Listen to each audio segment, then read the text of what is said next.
Good evening, viewers. Welcome to Family Nugget, where life begins and love never ends. Once again, welcome to Family Nugget. Obviously, as you know, I'm one of your hosts. I'm Funke, aka Mrs. LaFunke. Thank you once again for joining us, and to my co-host. Fumi Adeyemi as usual. Hello everyone. Obviously, I'm sure you've seen that we have a guest tonight. We're going to be discussing an interesting topic, which you're going to find out. But firstly, let me introduce our guest. Welcome, Evan. Thank you. Thank you for joining us tonight. Thanks so much. Thank you very much. Thank you for inviting me. Oh, Thank you. And we do have your wife in the studio. I know she's not part of, she's not. She's there giving us moral support. Yeah, so she's giving out morals, so we'd like to obviously acknowledge her presence in the studio as well. So thank you, Carol, for joining us tonight. Thank you. So for me, would you like to introduce the topic for tonight? Yes, our topic for tonight is children's mental matters. Actually, children's mental health matters. Lots of children, lots of parents struggle with this particular topic. A lot of people do not even realize that they've got mental issues, and there's a lot of increase, in teenage mental matters, mental illness. In the last 8 years, it has really increased, especially between the age of 15 and 19, which is why we decided to bring someone who has also got a personal experience, who would share with us his personal experience, about children's mental health issues. Cameron here. No, that's the Evan. name of Evan. Evan, yes. That's the name of the Beg my pardon, organization. yes. Evan here, we've been trying to bring him since last year, honestly. He's been very, very, very busy. But finally, we have him here, and we're very excited, because he's got lots of things to share with us. He's got lots of information to share with us.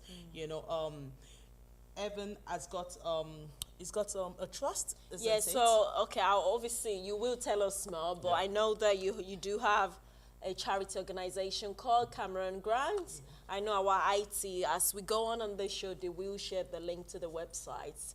So, yeah, they will be sharing the link to the website on the screen. So, Cameron Grant, I'm aware that it aims to reduce the number of young people suffering with mental health and also to improve their life outcome. So, I think that's an amazing thing that your organization is doing. So, we really appreciate what you're doing for the community. So before we start with the question and also to educate our viewers about mental health for children and young people, we recognize that is an invisible thing when it comes to low mood, anxiety. It's different from when you actually have a physical injury, bruises, where you can immediately react. So this is a good topic to educate children, young people, parents, and caregivers. So before we start, we'd like to acknowledge our viewers. If you're joining us, please check www.facebook.com/RCCGJCC. Could you please click like, share, and comment? Let us know you're watching by clicking like and maybe giving us a thumbs up. Yeah, let us know you're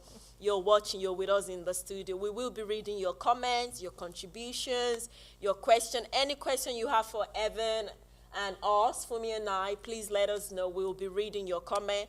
And if you are a practitioner in mental health, please do comment. If you've got any personal experience or anything that you'd like to share, obviously people should have given you consent before you comment. So please let us also know. We'd like to read from you. We want to feel our audience presence in the studio, isn't it? Yeah. Yeah, so I will be checking the comment, the question as we go along, okay? All right, so should we start? Evan, Yes. The first question, we'd like you to tell us about you. Who is Evan? And we'd like you to also tell us what's your interest with mental health? Okay, so thank you. So, my name is Evan. I'm 58, and you've also introduced the audience that Carol's with us. So Carol and I have two sons, but tragically, one of our sons, Cameron, took his own life when he was 21, just over 4 years ago.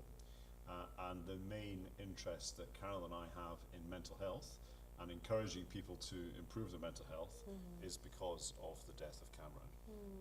Cameron left us a letter when he died, and in the letter he explained that he'd had depression for 7 years, but he never asked for help. So when he died, nobody knew he was ill. Quite literally, nobody. Sometimes parents are the last to hear, but in Cameron's case, literally nobody knew that he wasn't well. He seemed happy and fulfilled. He was doing well at university. He was involved in playing sport. He was social. He seemed to be in a good place, and yet he left a letter saying he'd had depression for 7 years. Wow. And our mission is to encourage people who are suffering to speak up and ask for help, because asking for help is the first step to recovery. Asking for help is the first step. And Cameron, we'll never know for sure, but we're confident that if Cameron had asked for help, he'd still be here. I think another thing I've picked up from asking for help, another thing I'll pick up from what you've said now is even mental health is an ongoing thing. He had it for the last 7 years. So mental health is an ongoing, it could be ongoing, isn't it, in terms of the needs of the mental health, it can be ongoing. So what exactly is mental health? Because some people, when they hear mental health, they think, oh, mad people. Mad people. So People there are is a insane. stigma out there when it comes to mental health. I think people are getting, the awareness is being created much in this day and age. But then some people see here mental health, they think, oh, my child hasn't got mental health because he's not hallucinating, he's not hearing voices. Yeah. Or, So what exactly so what is is, mental in terms health? of your view, what do you think mental health is? So I think that I'll answer in two parts. First of all, I think mental health affects how we think, how we feel, how we behave. It affects all these things. But fundamentally, it's just a part of health. So we've got physical health and mental health, and you can't be healthy unless you've got good physical and good mental health. So mental health tends to get bracketed on its own, and indeed it's built into the healthcare system. That the mental health trusts are different from the acute medical trusts. That's true. We have this bizarre situation where one set of hospitals deals with bodies and not brains, and the other set deals with brains and not bodies. And of course, we are everything. So our physical and mental health contribute to our overall health.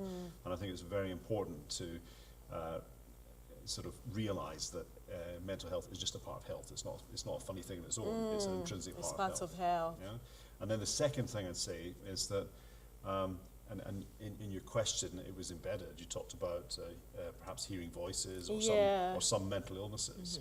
And mental health is not the absence of mental illness. You can, just as you can work to become physically fit, then we all, I think, need to do work consciously or unconsciously to improve our mental fitness. And being really mentally fit is not the same as not being ill. Oh. Right, so mental illnesses, you mentioned psychosis, so hearing Yeah, voices and so forth, psychosis. and we talk of depression and anxiety disorders and eating disorders, and so there are many different mental illnesses, but being mentally well is more than being free from illness. I like to think of it in terms of perhaps life being a bit of an emotional seesaw. There are ups and downs every Ups day in and life, down, and if yeah. you're really mentally fit, you can breeze through them all because you've got the resilience to cope with them. So having that positive ability to thrive mentally is different from not being ill, if that makes sense. Yeah. So, and it's quite interesting, like you said, when it comes to services out there, we've got the hospital for physical, and also, obviously, society, the government have independent. also acknowledged that we do need support for our mental health. Hence, we've got the mental health hospitals and also psychological sort of services out there. That's really good. And would you say everybody is affected by mental health, apart from children and young people? So I think, first of all, everyone has mental health. We all have health, and mental health is just a part of it. And then, so following on from that, everybody can be affected by bad mental health or mental ill health. And I don't know how young someone can be before a mental illness could be diagnosed, but certainly I've heard of cases of kids that are 4 and 5 being diagnosed with mental health conditions. So everyone has mental health, and people can have poor mental health from quite an early age. There's another one I think is really important, really useful statistic. It's something like half the people who, as adults, have mental illnesses first had symptoms before they were 18, and 3/4 before they were 22 or 23. So not talking primary school, but thinking into secondary school and so Yes, forth. secondary school. Many of the signs that are evident then are indicative of future. Yeah, I think before we ask her, we've got a couple of viewers watching. We've got about 9 people live on Facebook. And we've got Chinwe, Sami, and a number of people whom I can't really see. They're also watching. People are putting the thumbs up that they're looking forward to learning. Good. So that's good. Deborah, thank you for watching. Sami, Chinwe, and other people that I can't really see their details. So they're watching.